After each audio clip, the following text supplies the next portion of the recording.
Welcome to the Lights On podcast, featuring stories behind building and running successful hotel businesses. Let's get started.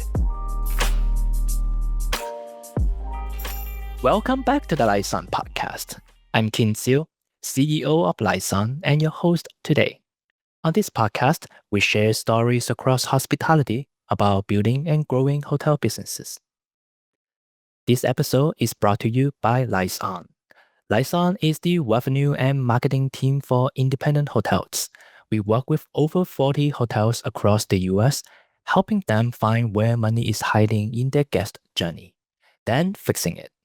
Rates that don't move with demand, OTAs outranking your own website, past guests that you never hear from again. We find them and fix them. Learn more at lightson.co. Before introducing today's guest, I want to give a big shout out to Brent Shiratori, who connected us today to make this show happen. Sean D, Executive VP and Chief Commercial Officer at OUTRIGGER Hospitality Group, the Hawaii-based company behind a global portfolio of 30-plus beach resorts. Before OUTRIGGER, Sean led brand transformations at Hard Rock International and Anschutz Entertainment Group, and spent 15 years pioneering e-commerce at Levi Strauss. He now oversees marketing, revenue management, and sales strategy for OUTRIGGER. And he also is the chairperson of the Hawaii Visitors and Convention Bureau. Sean, welcome to the show. Aloha. Thanks, Ken. Happy to be here. Yep. We always like to go back to the beginning, how everybody started in the hospitality industry. So for you, you started this in a kind of an unconventional path in your uncle's restaurants, cooking your way through college, and eventually coming back to hospitality. What is that journey like? And after 2 decades later, like, did you find certain things when you started versus what you're doing right now? Anything that resonate? You know, I am getting really old, and is one of my insights from that question.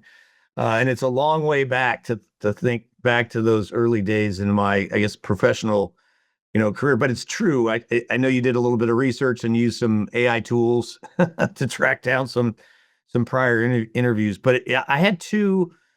I had a great family, but I had two, I'd say, influential uncles early in my career. One, and they're both still with us. Ernie Chambers, who was actually Merv Griffin's partner. So he ran Merv's entertainment business. So I worked on some TV shows with him, kind of going through high school into college. And then my other uncle was very active and still is in the restaurant industry. So I would work for him on occasion, which translated when I went to Stanford to help pay a quite expensive but worthwhile education investment. I worked at a place called Pearl's Oyster Bar, which was a popular restaurant in Palo Alto, and I was what they call a line cook, basically is a small open kitchen environment, and basically worked with the head chef.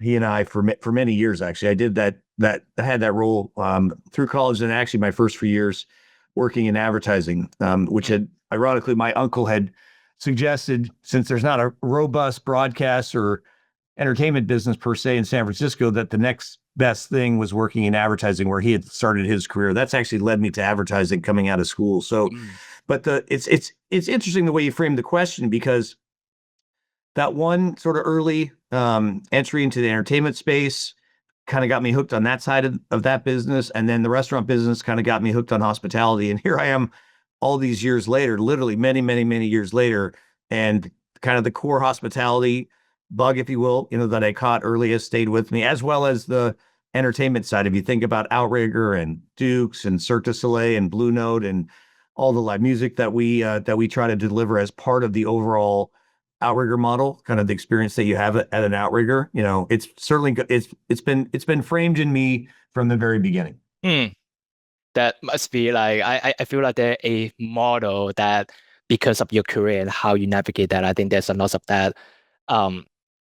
insights from a different perspective than somebody growing up traditionally through the hospitality journey, right? And we're gonna deep dive into that more in some of the questions for sure. So kind of from that, because for you, the career is definitely not a linear, right? So you spend quite a bit of time at, Levi and Hard Rock. I think Hard Rock is a very interesting case study because back then, Hard Rock wasn't dabbling into, cafe, restaurants, casinos, what have you. It was literally a music brand, selling T-shirts, all of that.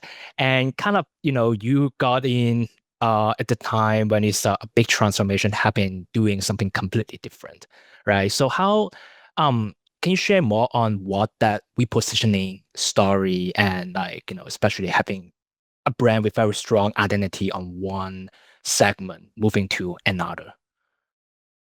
Yeah, it's an interesting story, and not many people actually really know the Hard Rock story. And I like you say, I started in advertising, worked for Levi Strauss for many years. Obviously, had a hospitality and a restaurant background to go with apparel and retail and marketing. And so when I was recruited to Hard Rock back in 2003, I think it was, the brand had fallen on hard times. It had, I think, 10 consecutive years of negative growth. And that was across primarily the cafe business was its core. And within the cafe business, food and beverage was obviously a significant component, but retail had been a significant component. But it really started to decline. So a gentleman by the name of Hamish Dodds, who had been with Pepsi in a leadership role in Latin America, he came on board as the CEO, and he recruited effectively a new leadership team to come on board, and a lot of industry veterans from different industries, but primarily from the restaurant side, but also from the hotel side. He brought together, but his core mission was to reinvent Hard Rock, and so to do that, and I've been a big believer in this in my career, I really wanted to understand the actual core of Hard Rock. How did it start? Who founded it? What was it built on? And then, obviously, it's easy to look and see, well, it's trending the wrong direction. Why is that happening? What's driving that, et cetera? And it's usually for brands that have been around a while. So Hard Rock started in 1971. So in 2003, it's going on 30 years. So you can argue, while it may not have been as popular as it was at its peak, right? A brand that's lasted 30 years must be doing some things right? So part of our mission was to figure that out. What was it doing right? What could it do better? How could it innovate? What could it own? Right? I'm a big believer in brands owning something, right? And it can be simple, it can be grand, but something that they can say legitimately, this is a space. In marketing speak, we call it brand positioning work, right? What do you own? What's the place that you can own? What's believable for the consumer? And then how can you grow off that into the next logical places to expand from an industry perspective? And so we went back and we actually tracked down the founders. Two gentlemen, both Americans, Peter Morton, who came from a restaurant family, the Morton family, the restaurant, the steakhouse restaurants, now living in Malibu, and Isaac Tigray. And Isaac was a true entrepreneur, very wealthy, from Nashville area. And they both ended up in London together in the late 60s, early 70s. And I interviewed both of them with the help of an agency, Duncan Shannon, Bob Duncan, who I was blessed to work with on this exercise. And Bob was a big believer, and I've used this tool my whole career on interviewing people via video. So he would basically create a set of questions and then film, like we're doing today, I guess, in some respects, film all different people throughout his career as the way to kind of tap into their story. And so we filmed Isaac, we filmed Peter, and it was super interesting. Their stories were very similar, but told from two different perspectives. Both had sold their interest in Hard Rock years earlier, right? But in 1971, they actually opened Hard Rock. They actually didn't open Hard Rock as their first effort together. They opened a different restaurant concept in London called the Great American Disaster. That's the actual name of the concept. Was that still around? That failed miserably, right? It failed miserably. They took the lessons from that, though, and then they opened Hard Rock in 1971. And so their insight was interesting, right? Their insight was in London in 1971, in Hyde Park, which is where they opened the original Hard Rock, in a former Rolls-Royce dealership, right? So everything incongruous. It made no sense to do what they were doing. But they wanted to bring American food, which you had a hard time getting. At the time, London was not known for good food. And especially for young people late at night, which they were, right? These are young Americans. They're looking for American comfort food, diner food, basically. You couldn't find that in London in 1971. So part of their concept was rooted in bringing American food and the American diner experience to London. The other big insight, which is interesting, is back then, you had a very big class system in London. Like, so wealthy people would not eat with blue collar, and blue collar people wouldn't eat with the wealthy, et cetera. So their idea, because they're located in a very high end area, but their clientele were going to be young people going out late at night after they've been drinking and partying, et cetera, is that we want to create a place. They said literally where a baker and a banker could have a drink together at midnight and eat American food, right? That's the simple premise of Hard Rock. They had no connections to music. They hadn't the thought of memorabilia or guitars or actually the live music experience had nothing to do with the original Hard Rock. It was an American diner concept, but at the time, revolutionary for London, right? The portion size, an American cheeseburger to get that in London at night. So fast forward about a year, they happen to be operating near where the Beatles, where the Who, all these great British bands that were just forming, where they were actually recording music. And so those band members would come in to this super popular American diner concept called the Hard Rock Cafe in London in 1971. So they get a guitar that's signed by Eric Clapton, super popular right at the time, member of Cream, and he signs the guitar from Eric Clapton. The reason he did that is the bar was so popular, he wanted to reserve a space. And so his deal was, hey, Isaac, I'm going to give you this guitar, but I want to make sure you always have a bar stool available for me when I come off my recording session so I can always get a drink and I don't have to wait in line. And Hard Rock was always famous for his lines. And Isaac's like, what am I going to do with the guitar? Like, they're like, put it on the wall. So they put it on the wall. And then a few weeks later, as the legend goes, which has been validated, they get another guitar and it says, mine's as good as his. And it's signed by Pete Townsend from The Who. So the first two guitars that Hard Rock ever got were actually gifts from Eric Clapton and Pete Townsend. Pretty big rock icons, right? Back then, pretty popular young hipsters, but those became the first two guitars, and they still have those two guitars in the Hard Rock collection.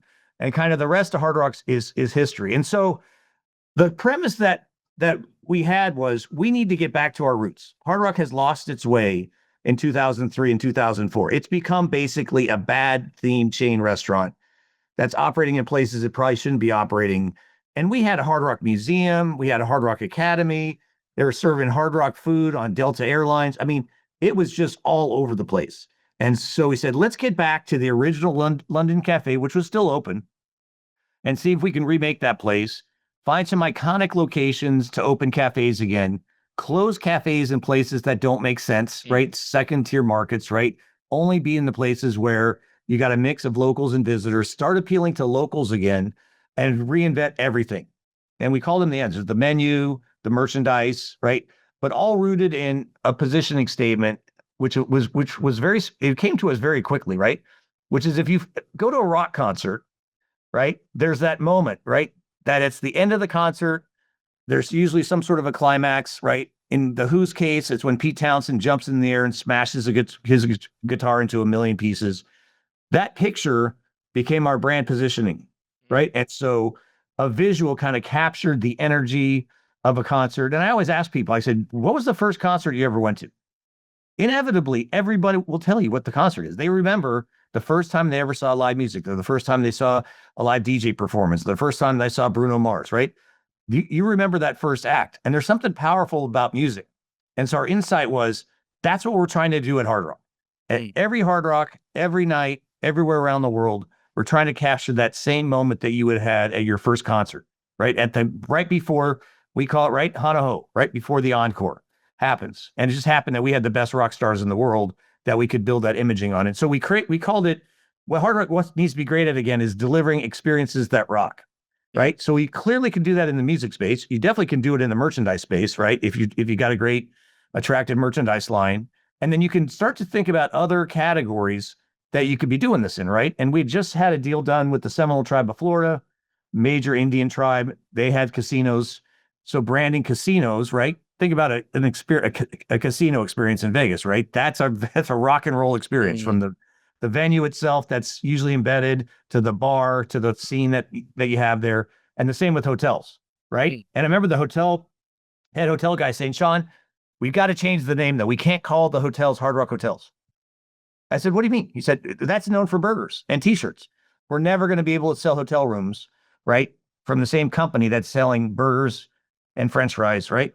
And t-shirts. And I said, Trevor, his name Trevor Horwell, very good friend of mine. He's still actually in the business. He's the founder and president CEO of Nobu Hotels now. So he's kind of taken the Hard Rock playbook to Nobu and has done very well. He and Struan and Robert De Niro and the whole crew. But his background is actually Hard Rock. So I said, just give me a couple years to turn the Hard Rock Cafe and the brand around, and I guarantee you the Hard Rock hotels will resonate. Because if you think about it, that rock and roll experience works perfectly well in a hospitality environment, in a hotel environment, certainly even more than it does in a 60-minute restaurant experience. You're spending multiple nights with someone. So the experience from check-in, right, to the lobby bar, right, to the pool experience that you have, to the actual room, to the guest service expectations, right? Experiences that rock. Can you execute that across the system? And that's basically what we did. So with the core positioning statement we developed wasn't for the cafe, it was for the brand and reinventing the brand, because we knew we had incredibly high brand awareness. We did studies, even in places like China, where you have a hard time pronouncing the word Hard Rock, literally, right? Everybody knew that icon. They knew the logo. They knew what the logo stood for. So we didn't want to throw that away. We have hundreds of millions of people that know the Hard Rock brand. It just doesn't resonate with them. It doesn't connect with them because it's become a tourist destination, a themed restaurant. Let's make it known as a rock and roll destination. And the music that people are connected with, if we can deliver that experience, again, that moment that you have at the end of a show or before, the after show, that's what we're trying to connect with. The connection between the artist, right? The band, if you will, the DJ, and the concert goer. That's what we're trying to do every day. And that has worked for Hard Rock for the last 20 years. I just had dinner with a former CEO, Hamish, who's recently retired, and super proud of the work that he did to reinvent that brand. And now the Seminole Tribe is running it, and it's the model for Indian gaming and casinos around the world. So I believe the enterprise value of Hard Rock International is probably 6 times what it was when we started. So we turned something that was, again, headed the wrong way. We didn't change the name. We innovated, we reinvented ourselves, but we went back to our roots. We went back and found the founders. We created Founders Day. We celebrated the founders and everything that we did. We reinvented the retail merchandise line to make it truly reflective of what consumers who are looking for rock and roll goods, right? Concert t-shirts. We created Rock Couture for women. So we created a line of clothing dedicated for women. We knew women didn't want to wear the white t-shirt with the yellow logo, right? That's ridiculous, right? So we worked with a bunch of different fashion companies. We worked with Gwen Stefani, who had Harajuku lovers, if people remember that, with English Laundry. We worked with partners that could help us tell the story differently, but basically pivot, right, to really owning the rock and roll space. And that's where Hard Rock is executing and successful today. I've been to a cafe in a long time, but I can assure you many consumers around the world are going to the hotels and casinos at least as much as they go to the Interesting. So the reposition itself, it started out as a turnaround, a rescue mission, right? So I think lots of the massive changes that needs to happen. So during that process, were there assumption about brand, about the customer that turned out to be wrong? And, how did you course correct to, getting to the final, that big turnaround that you achieved? I'm sorry, Ken, I'll try to follow the question. I think you're talking about kind of lessons learned during the turnaround process. Yeah, because it's never like anything from a journey perspective. It's never that linear. Everything is right, and then you get to the finish line, right? So, what assumption were wrong through that process? So, how did you cause any surprising learning from just doing that turnaround, right? So especially it's a good now apologies, now I understand the question a little bit better. So when you think about Hard Rock, right, everybody looks at it with a slightly different lens. right? Some people know it from their experiences at the cafes. Some people may have not been to a Hard Rock in many years. Other people are in love with the Hard Rock that was in Las Vegas, the Hard Rock Casino, the one that was off the strip, right? And so it's a brand that has a lot of different access points. Our belief was Hard Rock had gotten stale because it was identifying itself with a genre of music, i.e. heavy metal music, hard rock music, that was very narrow, that only appealed to a very narrow set of people, right? And to some degree, that had become intentional.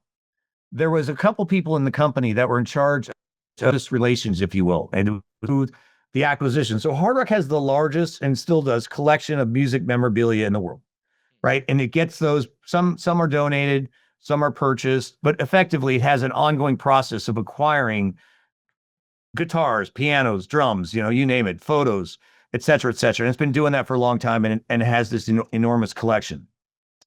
But for a period of time, probably the late 90s to the early 2000s, it was really focused on artists like Def Leppard and, Slayer and, Stained, all these acts that your audience may not know of, but these are kind of hardcore hard rock acts. And so our proposition, our CEO, myself, was you're missing out on the guests that love music that don't necessarily follow and appreciate the hard rock. And so we intentionally started working with acts like Gwen Stefani, right? Acts like the Black Eyed Peas. And I remember having an actual argument with the head of memorabilia that the Black Eyed Peas don't belong at Hard Rock. I said, what are you talking about? They're one of the most popular hip hop bands out there. He's like, we're not hip hop. I'm like, we are now.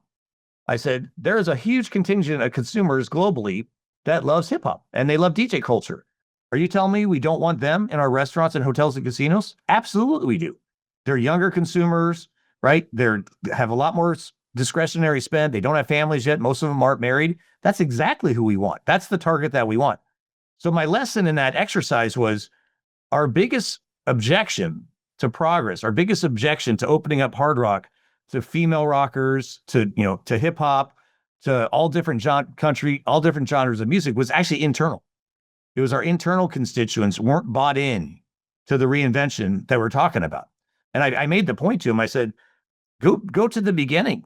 They were not working, with hardcore. They were working with the Beatles. That's Hard Rock basically accelerated by connecting to Ringo Starr and to Paul McCartney and George Harrison and John Lennon, who were living in London back in the early 70s. They were not focused on heavy metal. That was not the game plan. So when in doubt, go back to the beginning, but think about what they were trying to do in London. What's the lesson in 2004 and 5? The young, innovative, hip acts are in hip hop. That's who we should be courting. That's who we should be working with. And we did. Unfortunately, that person ended up leaving Hard Rock. I won't talk about him specifically. He was a pretty good friend, but he just couldn't get his head around that we were inclusive of all these different genres of music that were groundbreaking in 2005. I think that it could be a very contrarian thinking in business teaching, right? I think lots of lessons always about when you're starting and launching and scaling a business, you want to be going as niche as possible so that you can really position your offering to to the right audience. And what you just mentioned about Hard Rock is like, instead of going very niche, you have to actually come back and broaden that audience and have all these different access points. Do you think it's because of the scale of Hard Rock as a business, when they get to a certain point, it just needs to open up? Or are there something else that I'm missing?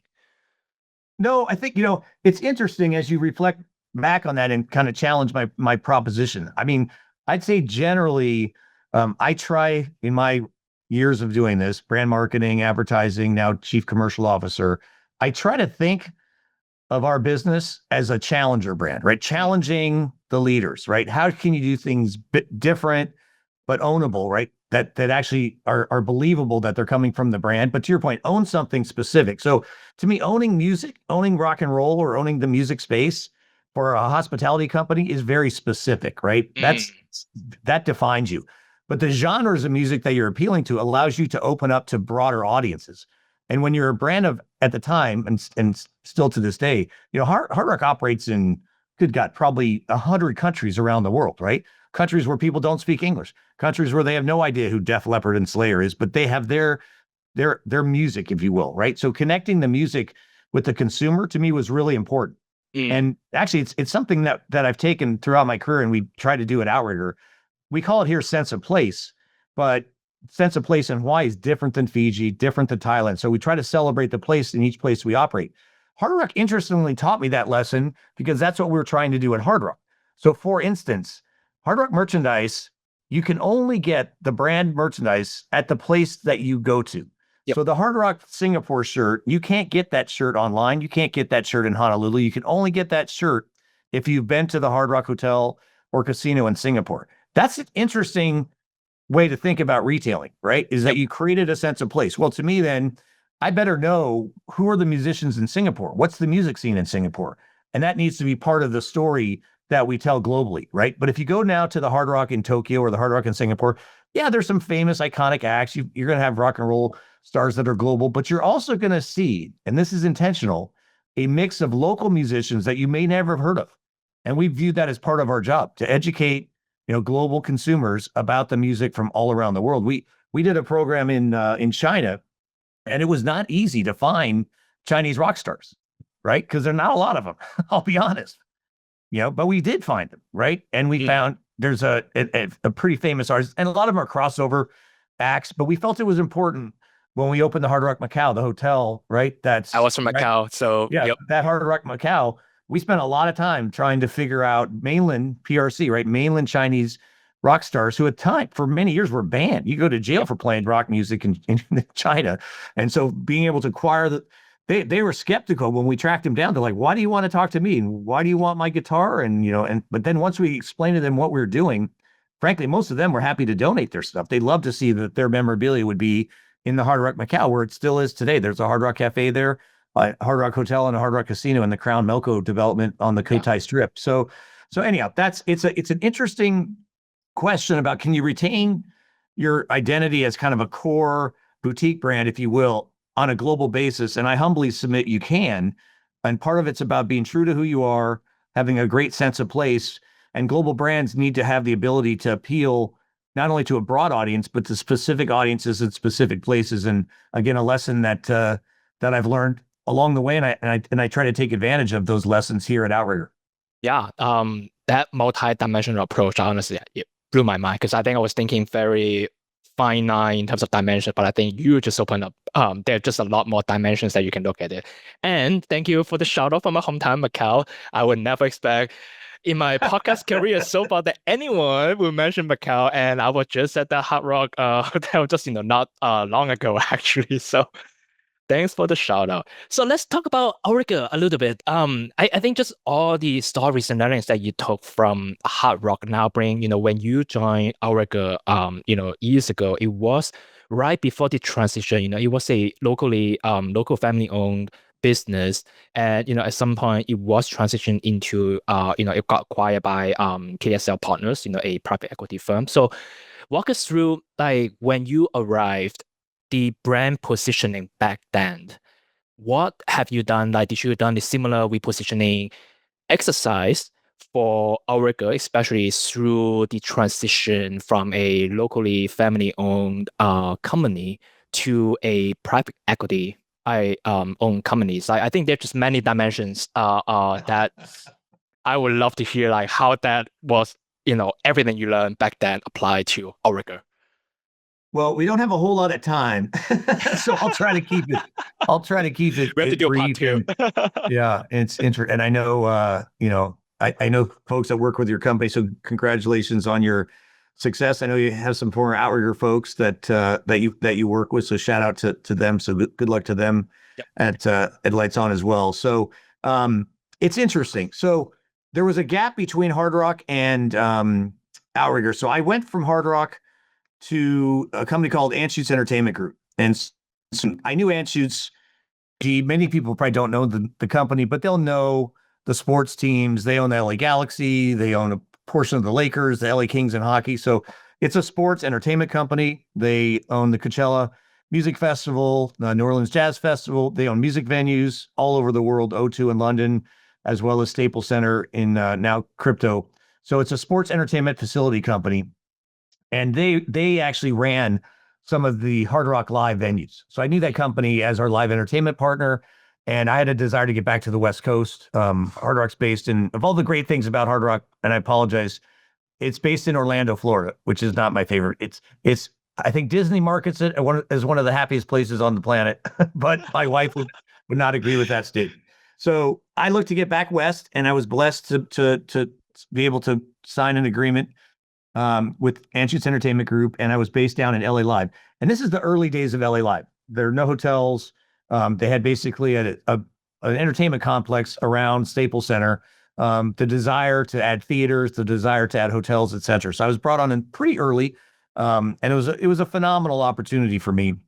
I'll get to the Outrigger connection here in one second, but what one of the aspects of that role is I effectively became the asset manager for the JW Marriott and the Ritz-Carlton and the Ritz-Carlton residences that were at the time being built. Right, those opened in 2011. I think I was there for about 2 years before they opened. So I had a period of time really learning a lot more about hospitality, learning more about the hotel business, learning about Marriott, kind of how they operated, because that was our operating partner for the hotels. Javier Cano, who's from he was here at Kapalua for many years, was the GM and still is. He still runs the entire Marriott complex downtown. So great friend. We became good mutual colleagues and did a lot of work together. So learned a lot during that process about entertainment, learned a lot about, the hospitality business in a deeper level.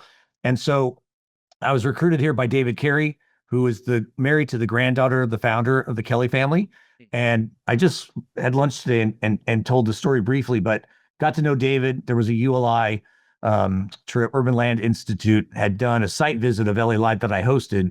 Met David. Turned out we had some mutual friends. We've both been to Stanford together. I'm much younger than David, by the way. If David's listening, I doubt he is. But I joke. But David and Kathy are still great friends. And we're just awesome to have been awesome to my family for many years. So yes, the Kelly family and David recruited me. The Kelly family actually knew Mr. Anschutz. I've done this years ago. The world is small, right? And so try not to burn too many bridges along the way. But Mr. Anschutz and Dr. Kelly were actually friends in Colorado together. And so when I thought about coming out here, I got a nice note from Mr. Anschutz saying, "Hey, I already know you're interested in Hawaii. You've done a great job for me here in LA. God bless you and your family. Feel free to move out." So he had already orchestrated the deal for me before I had accepted. He's so sure. Not many people actually know that story, but David does. So basically, David's proposition to me was, we've got a great brand. It's well known, but what you've done at Hard Rock, what you did at AEG, we need that type of repositioning for us to take us to the future. We're fine. We're competitive now.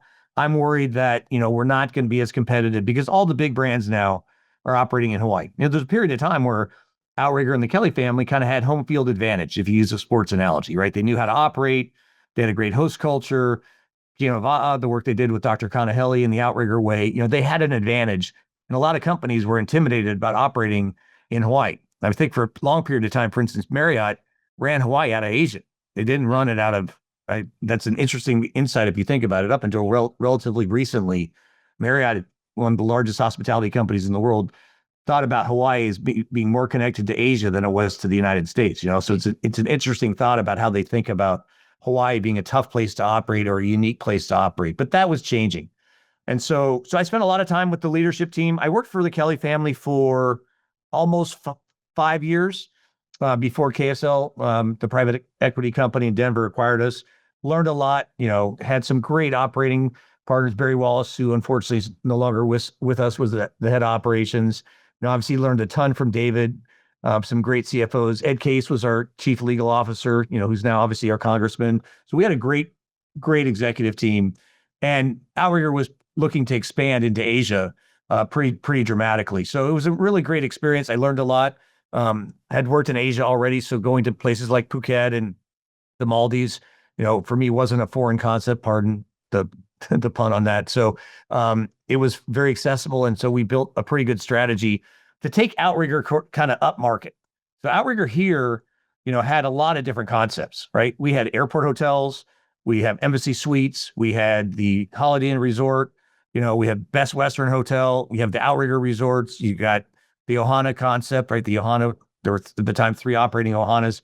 So my pitch to David was, this is pretty complicated for a little company, right? I said, from a growth standpoint, I think we need to reorganize, focus on the Outrigger brand, and focus specifically on the resorts that we've got, the resorts on the beach, and position the company behind those. And then over time, kind of shed the other things that either don't make as much money, frankly, or are going to be harder to grow or not kind of in that core positioning. And back to the positioning work we came up with was Outriggers, where local culture meets world-class hospitality. The local culture side Outrigger had, right? Again, the kind of heli work, the Outrigger way concept, which we still have as a foundation for what we do. It was the world-class hospitality that we probably weren't known for, right? And so, and David and the board signed off on that strategy. There was some pushback from some of the board members about, can Outrigger really be world-class? Can it get to that level of hospitality? And I said, I think we're already there on the service side, but we're not there on the product, right? And so let's think about, as we have new deals, management contracts, capital to invest, that we really try to elevate from a 3.5 star product to a 4.5 star, because I know our service levels. I see the service scores that we get. We brought in Market Metrics. We brought in Revenate. Our service scores were great. Our hosts, we call them our host culture, is celebrated around the world. Our housekeepers, our front desk folks. It's the product, the physical product is lagging pretty specifically. And so that was an interesting insight. And I think the Kelly family generally agreed with that. The problem is it's a very expensive thing to fix, right? To fix the hotel business from a product standpoint is a major investment you're going to make, whether it's renovation, lease extensions, all the above, right? And it's very capital intensive. And a family company, as successful as the Kellys were, a family company that's managing a lot of off-beach property, right? They're not very, very deep on the capital side. That led to the sale capital, or I should say it's sale to KSL Capital Partners, an affiliate technically out of Denver. Was a natural transition, frankly, for the Kelly family. And so KSL acquired us in late 2016, and that's who I've worked with ever since. And so KSL's been a great company to work for. They have access to a lot more capital. They saw the same proposition. They then brought on a new CEO, Jeff Wagner, who I work for now, about 18 months later, about a year and a half later, and he really took it to the next level. And he challenged everything that we're doing. I think KSL and Jeff liked the path that we were on, but they felt we were moving too slow, not investing enough, not investing fast enough, and really needed to completely elevate the entire company. And that's the mission that we've been on ever since. And so since then, Holiday Inn Resort has now become the very successful Outrigger Waikiki Beachcomber, number 3 on TripAdvisor. During COVID, we closed the Outrigger Reef and renovated that. It used to be the value on the beach. Now it's number 1 on TripAdvisor, pushing hard against its comp set, exceeding probably in most metrics and tucking right under the luxury set of the Ritz and the Halakalani. The Ohana brand, we've sunsetted. There are no more Ohanas. So we said we don't want to be in the 3-star space anymore. We want to really own Outrigger resorts on the beach. And then again, we continue with the renovations, the Outrigger Waikiki Paradise. And the original Outrigger Waikiki has just started a massive $100 million renovation. And at the same time, we've acquired 9 new Outrigger resorts all throughout Asia, Thailand, as well as the Maldives. We're back in it. We operate in Mauritius as well. And then we've expanded and operate now Outrigger resorts on all 4 major islands, which we didn't when the Kelly family owned us. We're Maui with Kaanapali Beach acquisition. We acquired Outrigger Kona right after COVID, the resort and spa there, and then the Outrigger Kauai Beach Resort. So we've grown to now 31 properties, 13 true Outrigger resorts, all beachfront, again, all tied to that concept of bringing world-class hospitality. And again, we believe our service is unparalleled and our experiences that we deliver unparalleled, unforgettable experiences, we like to call them. And again, all anchored in iconic beach locations. Mm. So I know we are coming close to time. So last question for you, Sean. So with all of that, so I know there's still major renovations that you guys are going through. Hawaii, which is the home to Outrigger for lots of the Outrigger's properties, it is still struggling as a destination compared to pre-COVID level. So, and then, global market, I think there are lots of uncertainty that we're going through right now. So this is kind of like a triple threat situation, right? So where do you see continuously the threat, the opportunities, and not just from Outrigger perspective, but Hawaii as a destination perspective? What are you seeing, the silver linings that can get us through Outrigger as a company, and again, just our whole destination at Hawaii?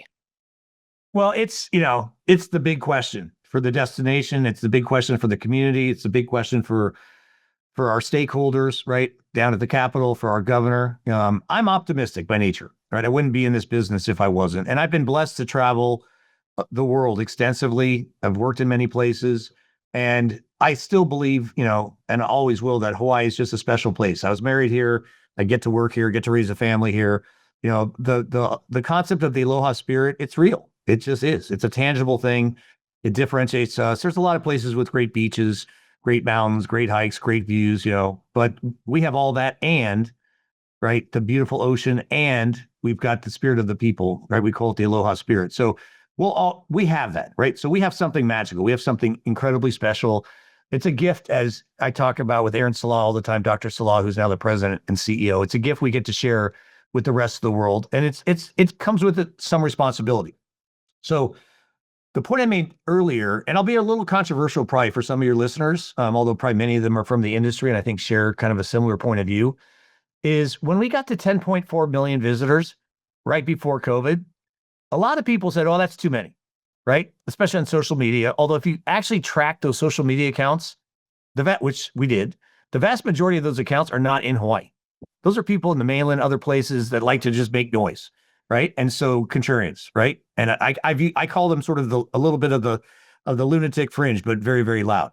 I've lived in San Francisco, Orlando, Los Angeles, London. These are very, very crowded places. The world has just gotten a lot more crowded, right? So 10.4, I don't think is the issue. The issue, which then became clear, right, during the DMAP process. So we established as a state a process on each island where we study destination management. What are the hotspots? What's the issue? And we got community members engaged. It's a great process. It probably doesn't get talked about enough.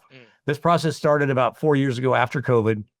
When we're thinking about recovery, how do we recover responsibly, right? Well, the first is, what's saying, where are the hotspots, right? What's the issue? The number one issue in each of the DMAPs on each island, right? Each island's different. We know that, right? Unique, the people, the places, right? The culture, if you will, right? We're obviously all united in the sense of being here in the state. And obviously the aloha spirit, I think, permeates all the islands, but each island is unique. The common number one issue in all was illegal vacation units. It wasn't 10.4 million. It wasn't the amount of visitors. It's that the visitors that are coming, and it's arguably 20% of the visitors, if you study the math, are staying in illegal vacation units that have been stood up and built or converted in neighborhoods that never were intended to have visitors. That still remains the number one issue. And you can argue the math. Is it 30,000, 50, or 60,000? There are tens of thousands of illegal vacation units still operating in the state. That's what we as a state have to get our arms around. It's not the 42,000 hotel rooms that are in Waikiki and Kaanapali and Wailea. Those guests primarily stay in the resort zones. They're not creating issues in the neighborhoods. They're not congesting the freeways, right? They're not using our precious resources.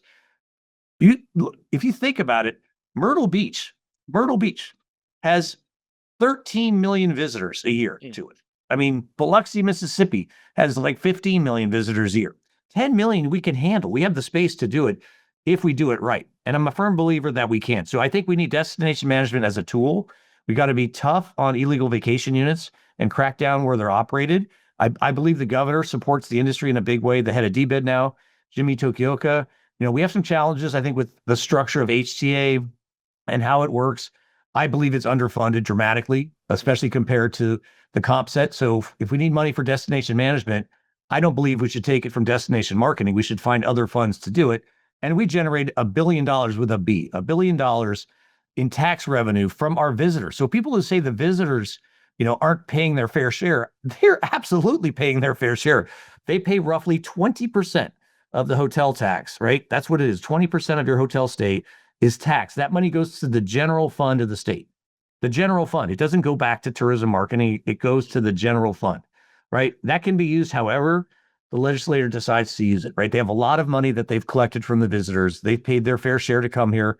Expensive vacation, taxed at 20%. We have the money, right? Do we have, I think, the willpower to get our arms around Airbnb and VRBO when they're advertising illegal vacation units that I think threaten us overall. I'm a member of the community, right? Yeah, I'm in the visitor industry, but I'm raising a family here. I live here. I care about the resources. I think the hotel industry, hospitality industry is a very responsible industry. We care for the environment. We care for the community. We care for the culture, right? So I'm a big believer in it. I just think at the end of the day, right now, we underfund it. And I think we can attract more people that can grow the taxes that we need to live here, right? And the other thing that I think people forget is a healthy visitor industry attracts more restaurants, activities, Cirque du Soleil, Blue Note, whatever it may be, that the locals enjoy. I like to go to the restaurants here, and many of them are filled with visitors. They wouldn't be here without the visitors, right? And it's the same with attractions. It's the same with the beautiful catamarans. Same with the surf instructors at Face Surf School or whatever. They make their living from the visitor industry, but we as locals and in the local community get to benefit from all the things that visitor industry supports. So again, very optimistic about the future. I think there's some headwinds coming for the next couple of years, just because of the slow recovery from COVID, especially from the international markets. Our international markets, not just Japan, but Australia's down more than 50%. Canada's down. A little political issue. I say this all the time. Tourism is a very fragile industry, all right? Fragile in the sense that headwinds, hurricanes, bad weather events, fires obviously can have a huge negative impact on it, but it's also very resilient. And we learned that from my time at Hard Rock. We actually suffered multiple bombings at Hard Rock properties over the course of time, but inevitably we rebuilt, right? And we attracted people to come back. And so I'm very bullish on the long term. The short term, I think, is going to continue to be choppy for us. And so we really do need to work together as a community, an industry, working with our elected officials, right, to position Hawaii as the place to come. And as they say, in the new campaign from HVCB, Hawaii stays with you. It's a special place that changes your life. So hopefully we can bring that to many visitors over the next few years. Yep. That's great. Thank you very much, Sean, for you joining us and sharing some of your wisdom there. Where can people learn more about you? They shouldn't care about me. I try not to be the face of Outrigger, but I'm blessed to work with an incredible company. We call it our host culture, our great host culture that we have. At any time, feel free to check in at outrigger.com for local offers. Come offers. We're proud to bring Cirque du Soleil to Hawaii. Blue Note Hawaii's operating every night. So come check us out, or any of our great restaurants and partners.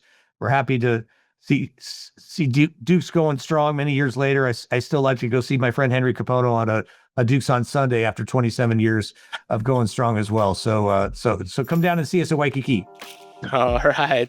Sean D, thank you for joining us today. Mahalo. Aloha. Thanks for listening to the Lights On podcast. We'll see you again next time, and be sure to click subscribe to get future episodes.